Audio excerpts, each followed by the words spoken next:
嘿，各位爸爸妈妈好，我们今天来聊一个真的会让很多家长一个头两个大的医学谜团，就是你家小孩咳个不停，咳到天荒地老，但精神却好到不行，这到底是什么状况？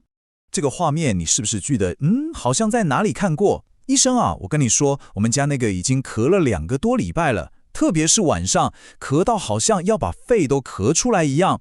可是他白天精神好的跟什么一样，照样跑跑跳跳。这到底是怎么一回事了？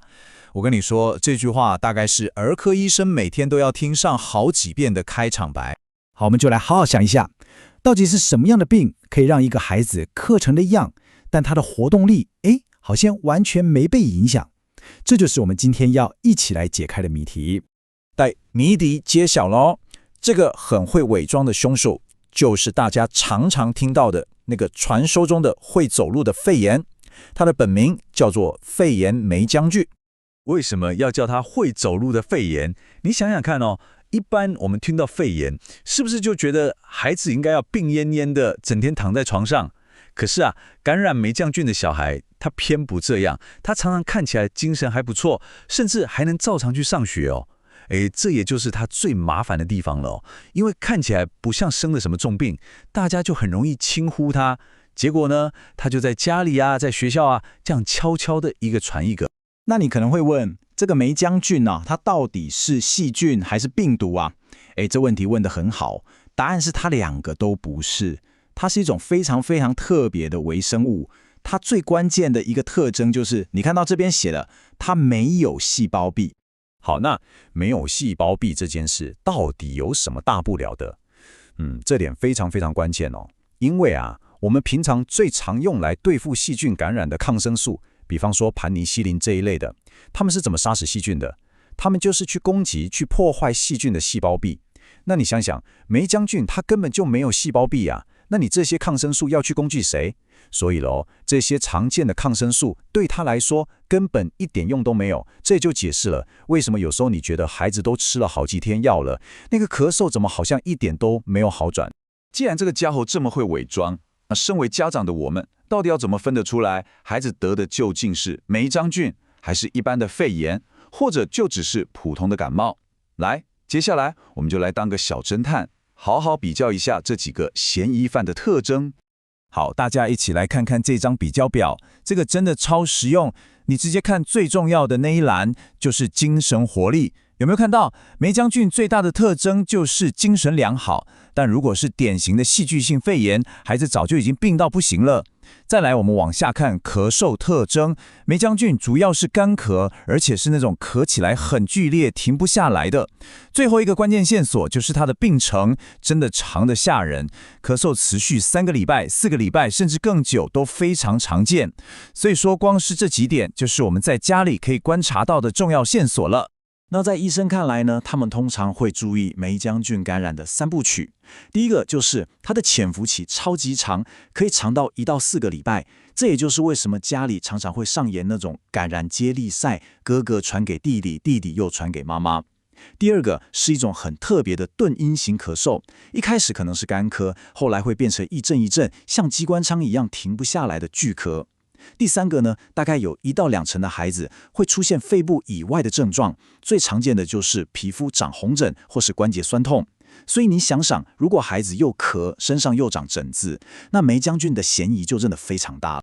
好了，就算我们现在已经成功识破他的伪装，知道凶手就是他了，但接下来我们还要面对一个更大的挑战，这个也是目前医生们在治疗上一个非常头痛的难题。大家看一下这个数字，60% 到70%，这数字真的很惊人。在台湾，梅将军对第一线的聚环类抗生素，也就是大家可能听过的日数，它的抗药性比例已经飙高到6-7成了。这代表什么？这就代表有超过1半的机会，孩子吃了医生开的第一种药，效果可能不会太好，烧可能还是退不下来。所以这也就是为什么医生会一直强调一定要乖乖回诊，这真的非常重要。那面对这么高的抗药性，医生的作战计划通常是这样子的。首先，他还是会先开第一线的聚环类抗生素，这是标准流程。接下来，他会请你回家密切观察48到72个小时，也就是2-3天。看看孩子的烧退了没，症状有没有好一点。如果没什么起色，医生才会去评估是不是需要换成第二线的药物。所以家长们千万不要心急，觉得怎么药吃了都没效，这其实是一个必要的观察过程。好，我们了解了医生的治疗计划之后，那家长在家里的角色就变得非常非常重要了。俗话说3分治7分养，接下来的居家照护就是帮助孩子打赢这场仗的关键火力支援。在家里，我们可以做3件很简单但很有帮助的事。第一，多补充水分和高蛋白的食物。多喝水可以让痰变稀，比较好咳出来。那像鸡汤啊、鱼肉啊、鸡蛋这些蛋白质可以帮助修复受损的肺部组织。第二，就是勤劳拍痰，尤其在早上刚起床跟晚上睡前，这时候痰比较多，帮孩子拍一拍，可以帮助他把痰清出来。第三，也是最重要的，做好隔离。因为梅将军是没有疫苗的，所以家里一定要分开餐具，然后生病的小孩尽量戴上口罩，避免全家大小通通中奖。虽然说大部分的梅将军感染都只是轻症，但我们当家长的还是要时时保持警觉，在某些特定的情况下，是一定要立刻带孩子去看医生的。好，这几个危险警讯，请大家一定要记下来。如果孩子出现呼吸变得很喘、很费力，或者吃了抗生素2-3天之后，还是一直烧到38.5度以上，还有那个原本活蹦乱跳的孩子，突然变得非常虚弱，一直想睡觉，或者孩子跟你说他胸口会痛，只要出现以上任何一种情况，拜托都不要犹豫，马上带孩子回诊，或是直接去挂急诊。最后，我们来回答一个大概所有家长心里最大的问号，也是最担心的问题：医生，我的孩子咳了1整个月了，会不会就这样咳成气喘啊？这点请家长们可以先放心，梅将军感染不会直接造成气喘，但是它的确有可能会诱发气喘发作。你可以这样想，在感染之后，孩子的呼吸道会处在一个高度敏感的状态，这个状态可能会持续1到2个月。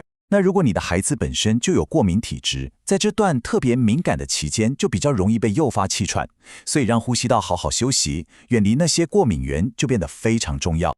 所以总结来说，我们要对付梅将军这个伪装大师，最好的处方其实就是耐心。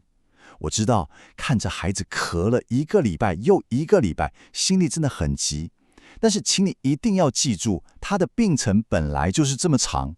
只要我们确定孩子没有变成重症，好好配合医生走完整个疗程，再加给他足够的营养和休息，相信我，孩子的免疫系统最终一定会战胜这场漫长的战役的。